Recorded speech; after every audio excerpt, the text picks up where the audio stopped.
My special guest today joins me from the School of Oriental and African Studies at the University of London. He is a professor of world politics in the Department of Politics and International Studies. His new book, African Political Thought, An Intellectual History of the Quest for Freedom, was published by the Haste Publishing Company, and a copy of it can be accessed in the link that I'm going to paste right in the description panel on the upload for this video. Professor Stephen, welcome. Very great pleasure to be with you. So thank you for inviting me. Well, I'm so excited to have you. I've been following your work. It has been a profound experience for me, and I can see that you have done an extraordinary work. I actually realized that you are a recipient of the OBE title. Well, yes, that was for work for both higher education internationally, but also my work in Africa. I've been involved in African politics and diplomacy since 1979. So it was recognition for that kind of contribution to African development and progress. You have had such a profound experience working on diplomatic electoral observer missions and negotiations. What key observations did you make of the workings of the African state and its political system? Well, insofar as African states remained by and large committed to some kind of democratic practice, I was very impressed by that. But what I was particularly impressed by was that the voting public, people who are participating in these elections, they value them. They don't think that there's some kind of silly invention that means nothing. Even when the results are stolen by corrupt governments, people still want to vote. So what I'm profoundly impressed by is the desire of African people to have the freedom to choose their own governments. Obviously, this freedom to choose is often corrupted, but the desire, nevertheless, to be free to choose, that has been a hugely profound, positive impression on me. The idea of African political thought is at the center of what you define and discuss in the book. What is your understanding of this quote-unquote African political thought? And what would you consider to be the core ideas of this book and its central argument? Okay, what I've tried to do in the book is to reflect from selected parts of Africa. I wasn't able to cover every part, obviously. Yeah. There are 54 different countries in Africa, each one with an individual history, and each one with an individual ambition as to what they want to do with their futures. So I tried to very much condense my argument into a number of representative studies and to show that the quest for freedom, the fight for independence, the fight against colonialism was not done thoughtlessly.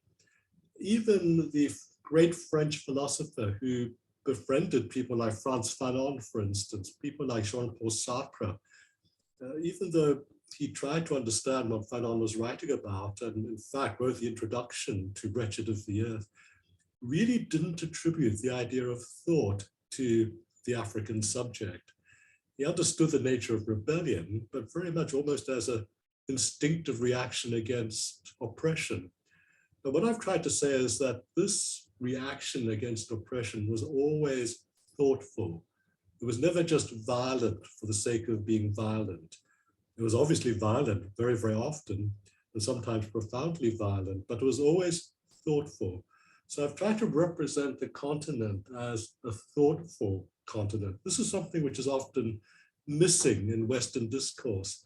And I'm very, very much minded of that, because don't forget that the West used to treat China in that same fashion. The Chinese didn't think either, certainly not in modern terms. So to attribute thought to the African, that was almost impossible for a certain Western colonial mindset. So I wanted very much to say, look, people want to rebel against that, they do so thoughtfully. And this thoughtfulness is not only about the nature of rebellion, it's about the nature of the society that people want to set up after achieving independence. And the kind of society is something which reflects both a role in international relations. After all, the independent country is joining an international state system, but also reflective in some key way of African values and African culture. Obviously, this is different from country to country. You not only have 54 different states, but you've got 2,000 different languages. So you can't say that, look, here's one thing, because it's not. It's the most pluralistic continent on earth. But to say that people understood the value of their cultures and wanted to have some of that at least reflected in the modern state, which all the same had to be modern enough to participate in international relations, international economies, and international interaction. To get that hybrid right required a huge amount of intellectual fusion and a huge amount of intellectual creativity. So I've tried to reflect that in my book. It's not a nativist book and saying this is African political thought. It's a book about joining the international system, but on Africa's own terms. In other words, here we are. This is our cultural foundation. We understand your foundations. We understand the system we are joining, but all the same, we have something of our own to offer. You mentioned the leaders of the African independence movement, like Nelson Mandela. You also talk about Patrice Lumumba and Mobutu Sese Seko. What role do you think that leadership or political figures played in shaping this whole ideology or idea of African political thought in the decolonization context? Basically, I think leadership was absolutely key.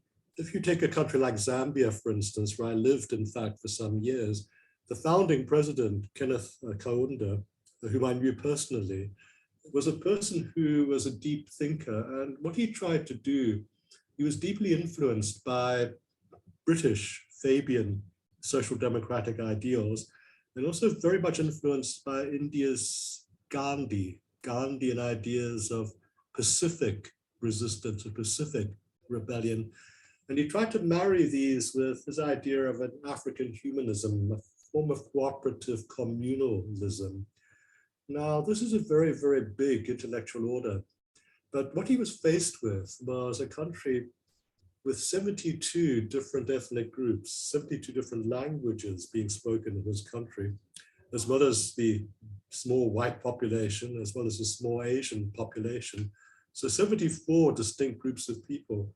What he had to do was to find a form of thinking that would build a nationalism, a united nation, around all of these disparate features. He couldn't get rid of anyone, 72 different people were there to stay. And so it's something that would unite them all, that they would all recognize as having some commonality in terms of their African experience, but still speak to the outside world. Speaking to India was very, very important, for instance, not only because he learned a very great deal from Gandhi's philosophy, but because India was a leader of the non-aligned movement. You had to become familiar with, involved with the non-aligned movement to have any chance of resisting the hegemony of the West, for instance. So he tried to incorporate these international currents, which could help him forge an African nation. Now, to a certain extent, Nyerere in Tanzania, but he had fewer ethnic groups, tried to do the same. He was also influenced by British Fabian social democracy, but he was also very, very profoundly concerned with the idea of a communal future in which Tanzania would be self-reliant. In other words, the whole idea of making your own way forward, if at all possible, on your own terms. So the ethical codes that he proposed, codes that went by the name of Ujamaa, for instance, all of these things were very, very innovative in terms of the international experience of the time. Not many countries have that kind of ambition to forge an entire new ethos of social organization. And so he tried to do that. It was a very valiant, very, very heroic effort, not fully successful, but in fact, the ambition set, as it were, a very, very high mark, which no one really has been able to surpass. Other countries were influenced by cultures from far away as well.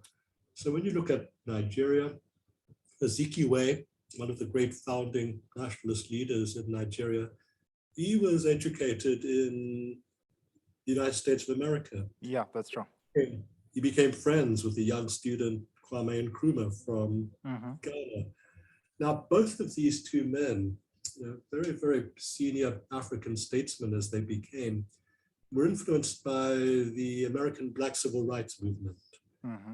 Mm-hmm. And this sense of not just Africa by itself, but this sense of Africa as part of an internationalism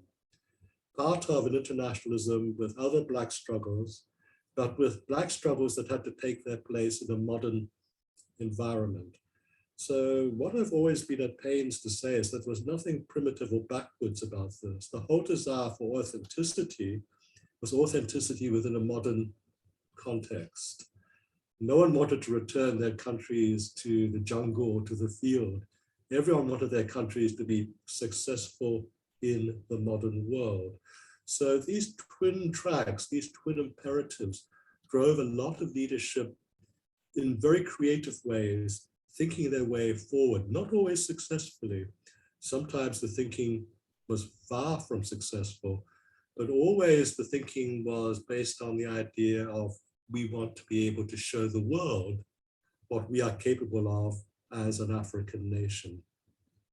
Now, given what you have just described of the influence that the civil rights movement and the independence movement in India and the teachings of Gandhi have had on these African leaders who led the decolonization movement, how has African political thought interacted with other schools of thought?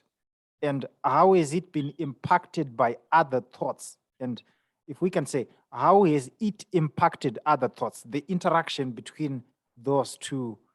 Can we say we have ideas that we can say are uniquely African? I think that you've got ideas that have influenced international political philosophy. There's no doubt about that. When you look at someone like Akil Mbembe, for instance, from the Cameroon, and he's now teaching at the University of Witwatersrand in South Africa, he was very, very much influenced by continental European philosophers like Bakhtin, for instance, Foucault, all of these people, and he used them in his work. At the same time, he's done two things. He's produced a recent book called Critique of Black Reason. This is obviously a spin off Kant's great work called A Critique of Dialectical Reason, and basically trying to show how African thought has got something to contribute to the world of thought. But what Akil Mbembe has done is to have given the international political philosophical community the idea of the necropolis. In other words, he's coined a way of investigating mechanics and the rationales of tyranny. Now, obviously, he's talking from the basis of an African experience, but what he is sharing in terms of the way he's thought about this is an analysis that people could use underneath any dictatorship to try to diagnose the nature, the behavior, and the rationales of that dictatorship. This is actually a fundamental contribution because, of course, it's not just Africa that's been underneath dictatorships, colonial dictatorships at first, but then African dictatorships in their own right. But many other countries around the world and almost every single other continent have suffered dictatorships. So the analyses that people like Mbembe have been able to make have been very profound. Also, if you go a little bit further north in Africa, you come to the Algerian thinker Samir Amin, who is profoundly influential while he was alive on a whole range of African thinkers from sub-Saharan Africa, huge influence in Senegal, Tanzania, Zimbabwe, for instance. His ideas influenced Julius Nyerere as well in terms of delinking from the West. In other words, how far can the South, not just Africa, but Africa in concert with other Southern countries, make it outside of the Western hegemonic Northern economic system? Now, in fact, globalism is so interlinked these days, it's almost impossible to divorce yourself from any part of it. And globalization is not just Western. You've got Chinese globalization, you've got Arab oil producing globalization, et cetera, et cetera. But the idea somehow of achieving an independent identity in international relations, international economic relations, as well as, and this is the key thing for me, since I'm an educationist, a clear identity in terms of international education and international philosophy. These are things that we owe to thinkers like Samir Amin. These are very, very valuable and key to the future. In other words, the contribution of Africa is exactly as you were suggesting. It needs to contribute to international philosophy. And I think you're seeing now a new generation of thinkers, a Zimbabwean thinker who's just recently taken up a chair at the University of Bayreuth in Germany, for instance, Isabella Nlobukasheni. He's basically trying to introduce to Western philosophy the whole idea of an African epistemology. Now, this is very, very hard to do. The leading book on this that I've been most impressed by is by the Ghanaian philosopher teaching, I think, at Princeton, Kwame Gyeki, in which he makes a prolonged, sustained investigation of Akan philosophy. That's philosophy is expressed in the Akan language of Ghana. And his rendition of the linguistic and grammatical inflections that influence the way that people think render a philosophical possibility that is in fact more complicated than philosophy using European languages. Now, obviously, if you're going to be able to understand Akan philosophy, you're going to have to understand Akan language. So it proposes an entirely new form of academic study in which African languages start to take precedence so that we can fully understand African epistemological thought. So there are pioneers trying to do this kind of thing, taking it beyond political philosophy into philosophy proper. If they can make progress with that, this will have a huge impact on the world of thought as a whole, which means that Africa would have truly arrived on the world stage of learning, at least. One of the reviewers of this book, Asu Patel, an emeritus professor of the University of Zimbabwe and a former ambassador, wrote that this book is an authoritative and seminal treatise on African political thought, concentrating on selected leaders. It contextualizes and critiques ideas about African liberation and its hopes and contradictions in practice, often resulting in mismanagement, corruption, and authoritarianism. From your understanding of these issues and in light of this review, what has impeded the development of transparent, democratic, and efficient government institutions in the continent over the years? And is it the absence of a robust political and economic thought, or it's merely issues to do with policy implementation? It's a combination of issues. I mean, it's a very, very profound question, which basically boils down to the general question, where did it all go wrong? Because it did go wrong, quite transparently so, in many, many African countries, not in all of them, of course. There have been many, many success stories. But I think that one of the things that I'm always mindful of is that when African countries achieved independence, there was very little infrastructure in many of them. For instance, in Zambia, there were only 99 university graduates. But even more profound than that, there was very, very little by way of a private sector, a private economic sector. In other words, independent generation of wealth was really not available in a huge number of African countries.